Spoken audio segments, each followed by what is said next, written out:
My name is Emily Carter, 28 years old, a nurse living in downtown Seattle. This Christmas was supposed to be the warmest of my life because I was carrying a tiny life inside me, the first miraculous gift of my marriage to Alex Ramirez, the man I love and trust completely. But instead of joy, that Christmas became my most painful memory, opening a dark chapter in an already fractured relationship with my birth family. I was born into what people call an old money family in suburban Seattle. My grandfather built a real estate empire in the 1970s, and my mother, Margaret Carter, 55, a powerful widow, has lived her entire life in its glow. To her, the Carter family wasn't just blood, it was a brand to be protected. Every decision, every relationship, even her children's love had to serve that image. My father, Thomas, over 60, is the kind of man who chooses silence over confrontation. He let my mother call the shots, nodding along like a shadow. My younger brother, Ryan, 25, still lives off her in the family mansion. To her, he's the last pride despite having no steady job, spending his days gaming and leeching. In her eyes, Ryan is the golden boy, while I, independent with a solid career, am forever the stubborn daughter who doesn't listen. I knew my choice of husband. Alex Ramirez, a Mexican-American tattoo artist, was the spark. To my mother, Alex embodied everything unworthy of the Carter name. I'd hoped time would show her his sincerity, but every visit home brought biting sarcasm. What future can a tattoo artist provide? Or, Carters don't live on ink, Emily. I stayed silent, swallowing each word, desperate to hold on to what little family I had. So, when I stepped through the Christmas-lit doors of the Carter mansion that night, I silently prayed, things will be different, they'll understand. At least the news of their first grandchild will soften her. The living room glowed with a tree nearly touching the ceiling, silver-wrapped gifts stacked around it. Ryan sprawled on the sofa, glued to his phone, barely glancing up. My father was buried in a financial newspaper. My mother, in an expensive crimson sweater dress, adjusted the tree's branches as if arranging the world to her liking. "Hi, Mom. Hi, Dad," I said, my hand resting lightly on my stomach. "I have news. I think it'll make everyone happy."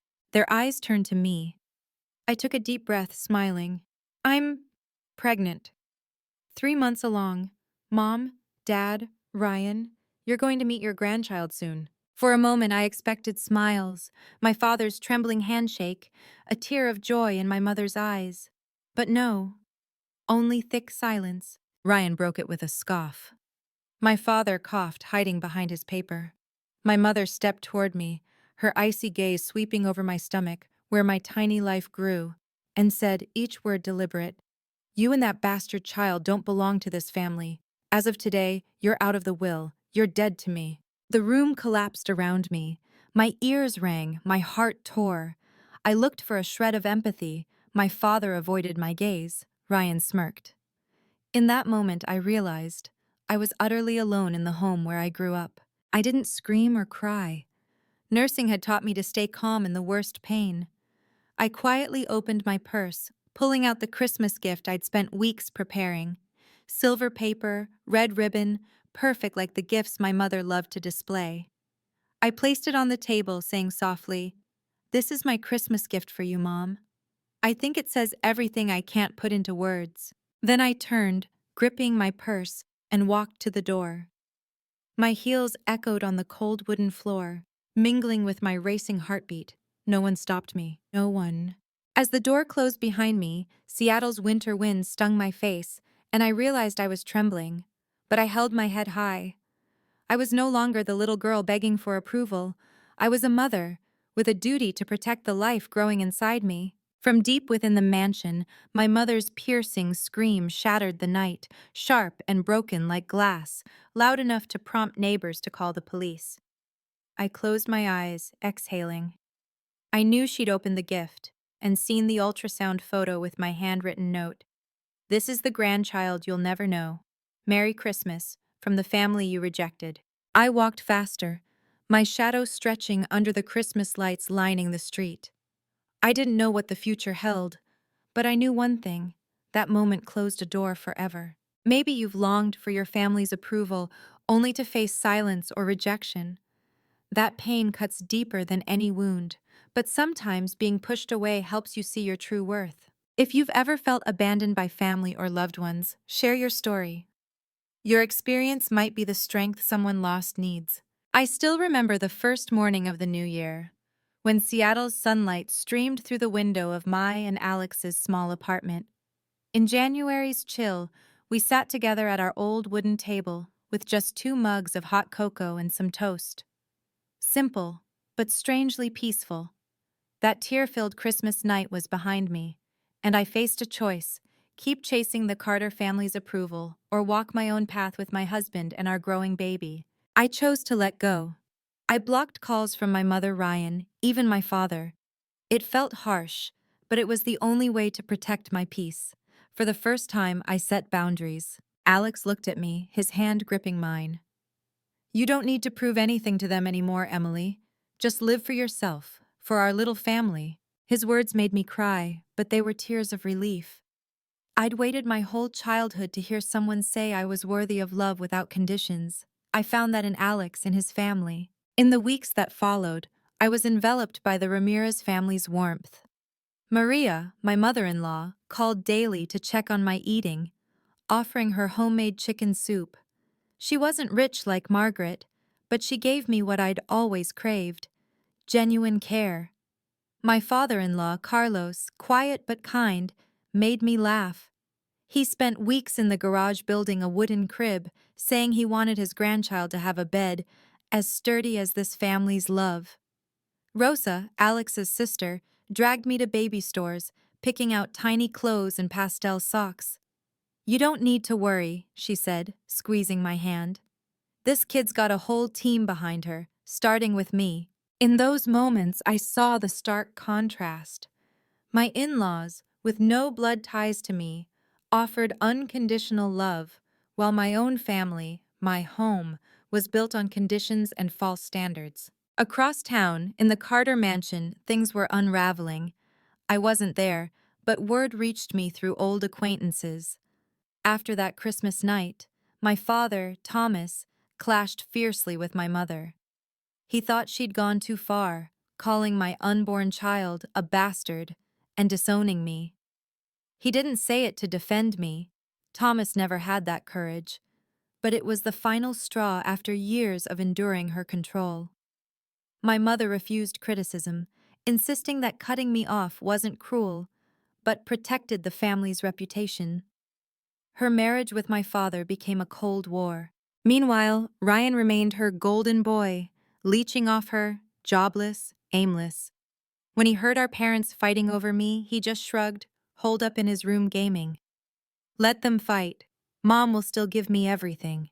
Her blindness created the Ryan he became, a 25-year-old whose only assets were arrogance and dependency.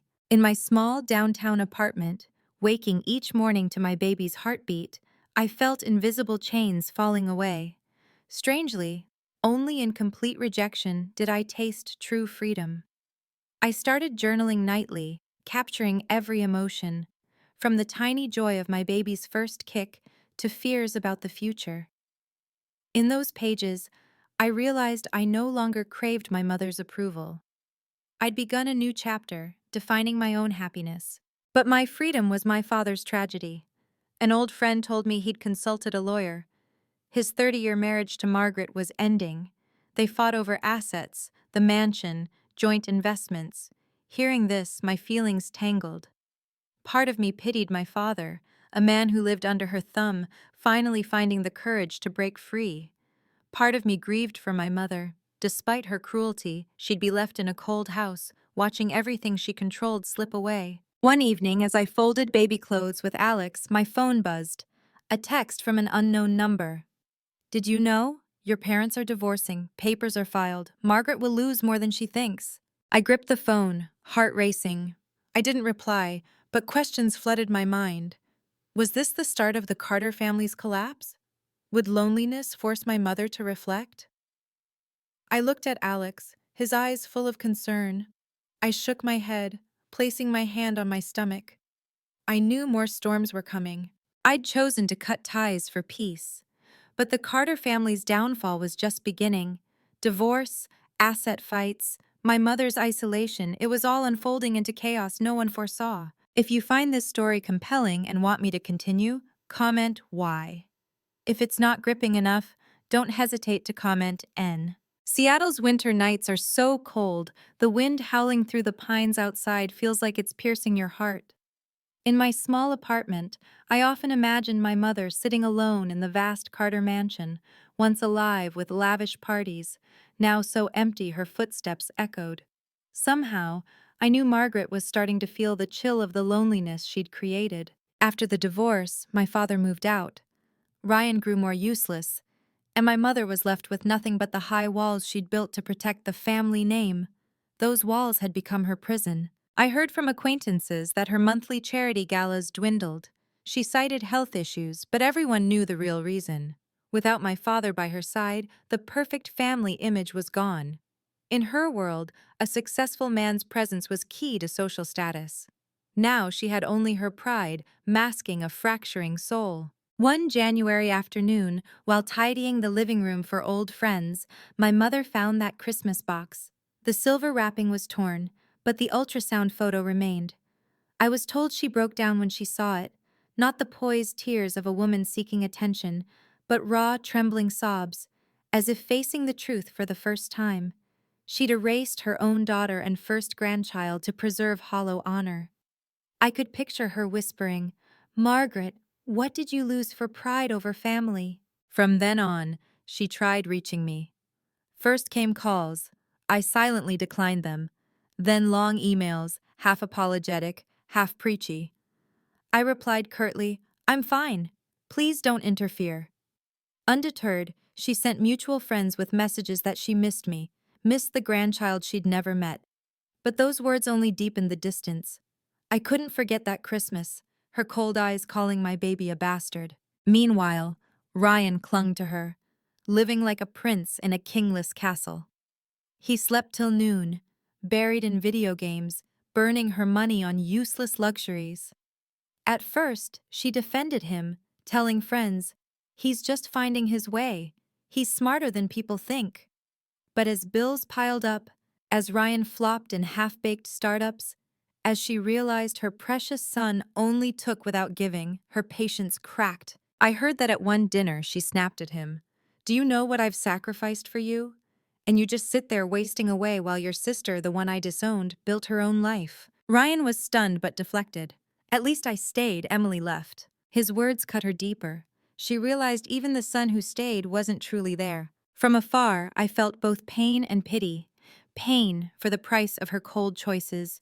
Pity for the proud woman who once commanded crowds, now clinging to a useless son in her loneliness. One late night, I opened an email from her titled, "Can you forgive me?" It read in one line, "I miss you. I miss the baby. Please give me a chance." I read it repeatedly, hands trembling, but finally replied, "Mom, I'm fine. I need space. Please don't contact me." I hit send and sat, stunned. My heart ached, but I knew I had to hold my boundaries. Otherwise, I'd be sucked back into her cycle of control, rejection, and pain. In her gloomy mansion, visitors grew scarce. Socialite friends drifted away. A divorced woman, estranged daughter, failed son was no longer the leader they flocked to. She spent hours in the living room, staring at my ultrasound photo, sometimes whispering as if talking to the grandchild she'd never met. I pictured her there, in dim golden light, surrounded by high walls, her glittering reputation now just a memory.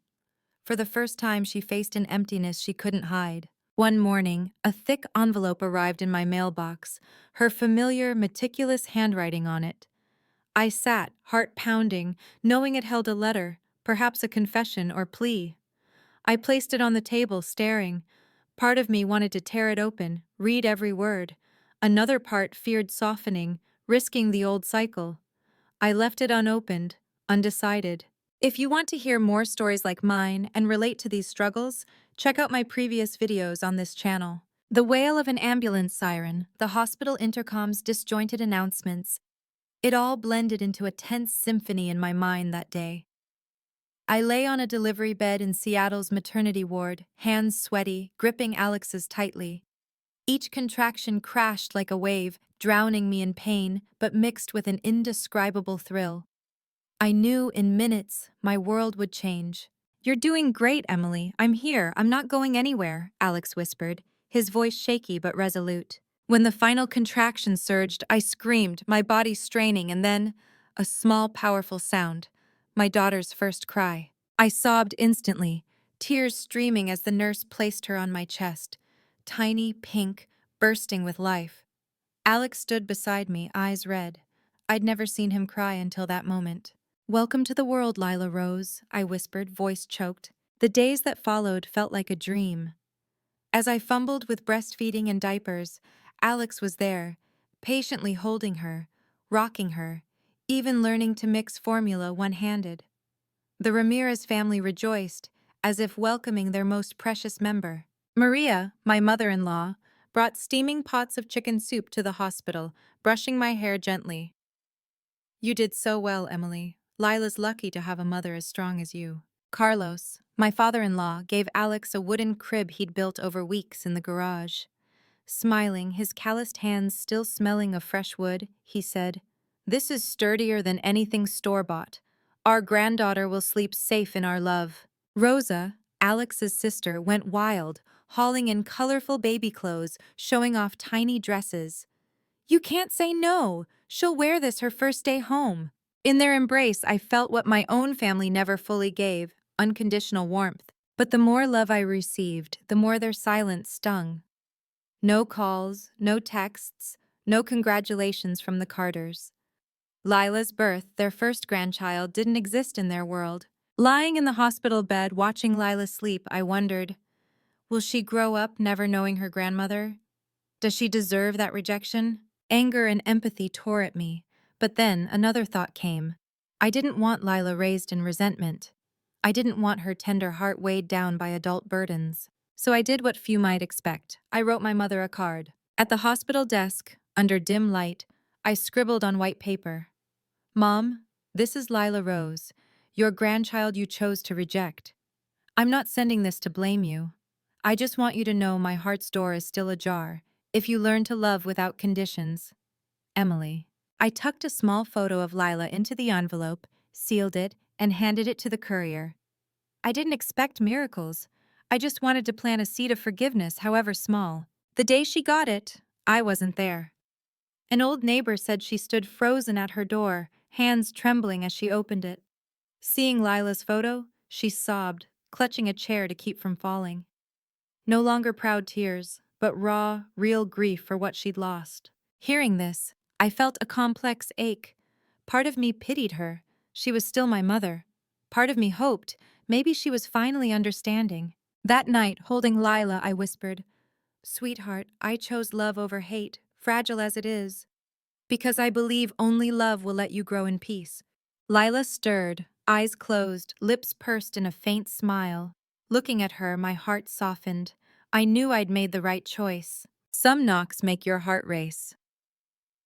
That summer afternoon, as I played with Lila on the rug, the doorbell rang urgently. Cradling her, I opened it, uneasy. It wasn't a delivery or a neighbor, it was Ryan. I hadn't seen him since that fateful Christmas. But this wasn't the smug golden boy I remembered. Ryan was gaunt, eyes shadowed, beard patchy, clothes disheveled. His face held exhaustion, not arrogance. "Sis, can I come in?" His voice trembled, faint as a breeze. I hesitated, then stepped aside. His eyes locked on Lila, who stared curiously at the stranger. In them, I saw something new. Sincerity. We sat. Ryan was silent for a long time, then blurted, "You were right. Mom's been bankrolling me for 2 years. Over 40 grand. She hid it from Dad, called it charity, but it was to fund my partying. Meanwhile, you worked overtime as a nurse, only to be called a traitor for your choice of husband." I was stunned. I'd suspected, but hearing it from Ryan hit hard. "You know, Ryan," I sighed, "it's not the money that hurts. It's the unfairness. I was the betrayer for loving someone Mom didn't approve of, while you were excused for everything." Ryan looked down, then choked out, Sis, I was wrong, selfish, lazy, awful, but seeing her. He glanced at Lila, her big eyes sparkling as she sucked her thumb. She's like you as a kid, Emily. Looking at her, I'm ashamed. I froze. Ryan, the brother who treated everything as a joke, was trembling before a tiny life. I placed Lila in his arms. He was awkward at first, arms stiff, but when she giggled, grabbing his shirt, tears spilled down his face. Sis, I'm sorry, he choked. I don't deserve it, but I want to change. Let me be her uncle. I'll work hard, stand on my own. I just want a real family. The moment moved me, but I stayed cautious. I knew he meant it, but trust isn't built on promises alone. Looking into his eyes, I said firmly, if you want to be family, prove it with actions. And never, ever share anything about Lila with Mom. No photos, no address, no stories. Betray me and we're done. Ryan nodded, tears on his cheeks. I swear I won't let you down this time. To my surprise, he kept his word.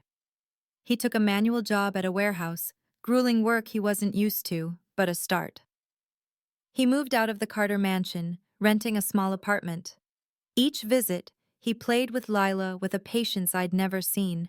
Once, I watched him sit on the floor, guiding Lila to stack colorful blocks. She laughed, and he beamed, as if finding himself. In that moment, I saw my useless brother beginning to rebuild, but shadows lingered. One late night, as Alex cleaned the kitchen, Ryan called, voice hoarse. Sis, Mom and Dad are officially divorced. The court split the assets. Dad's gone for good. Mom, she's different. Obsessed with Lila. She's hired people to follow you, clipped articles about Alex. Be careful. I gripped the phone, heart pounding. I'd thought the photo and card would make her reflect, but instead she'd sunk deeper into obsession. Ryan, I whispered, are you sure? I lived in that house long enough to know. She has a notebook, full of photos, notes about you and Lila. It's scary. A chill ran through me. I looked toward the bedroom where Alex was rocking Lila to sleep, her breaths soft as an angel's. In that moment I knew.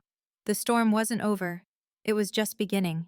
They say a year passes in a blink, but for me, it was a lifetime.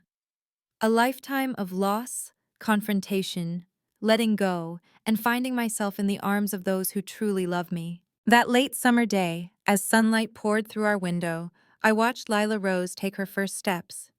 She wobbled, tiny hands reaching for balance, then laughed as she fell into my arms. I cried, pure, happy tears. The child once called unwelcome was now my world's center. We threw a small party for Lila's first birthday. No extravagance, just the people who mattered. The Ramirez family, close friends, and Ryan. Our new apartment was small, but that day, it overflowed with laughter. Maria cradled her granddaughter, whispering Spanish stories. Carlos roared with joy as Lila tried to blow out her candle. Rosa snapped photos, vowing to make a thick album so Lila would know how loved she was. Alex stood beside me, his hand on my shoulder, eyes bright. I knew he was proud, not just of our daughter, but of us. For surviving the storms to reach this day. Ryan, quieter in the corner, lit up when I placed Lila in his arms. The arrogant boy was gone. A gentle uncle had emerged. Sis, thank you for giving me a chance, he said softly as Lila giggled. I nodded, feeling trust slowly mend. In that moment, I knew I'd found a true family, not the judgmental Carters, but one I'd chosen and built, where love came without conditions. Yet deep down, my mother's shadow lingered. Somewhere in Seattle, she sat in her vast, empty mansion, colder than ever. As I pictured, at that same moment, Margaret sat in her living room, an album before her. Early pages held the perfect family. My father beside her, Ryan and I as kids, smiling brightly. The later pages were blank. She quietly tucked Lila's photo, the one I'd sent, into the album's first page, as if mending a piece of memory. Her voice broke. I'm sorry, Emily. No one answered. Only the ticking clock echoed her loneliness. Back at the party, I held Lila as everyone sang Happy Birthday. Watching her blow out her candle, I made a vow, whispering in her ear. Sweetheart, I'll teach you that real love needs no conditions. You'll grow up in kindness, not judgment. And you'll know you're loved just for being you. Lila's radiant smile reflected the candlelight. In that moment, I knew I'd found freedom. I don't know what the future holds. Maybe one day, my mother will humble herself to knock on my door again. Maybe she'll never change, but that no longer matters. I have a complete family. I've found peace. Reflecting on this journey, the deepest lesson isn't the pain, but the value of unconditional love. I was shattered by my mother's rejection, lost in judgment and control, but I learned that true family doesn't demand conditions. It embraces you whole. I let go of hate, chose forgiveness so Lila wouldn't grow in bitterness. I set boundaries to protect my little family. And I saw awakening in unexpected places, like Ryan's transformation into a positive part of my life. If you faced family wounds, believe you can build a new home where love needs no terms. If this story resonates, leave a comment and follow my channel for more journeys ahead.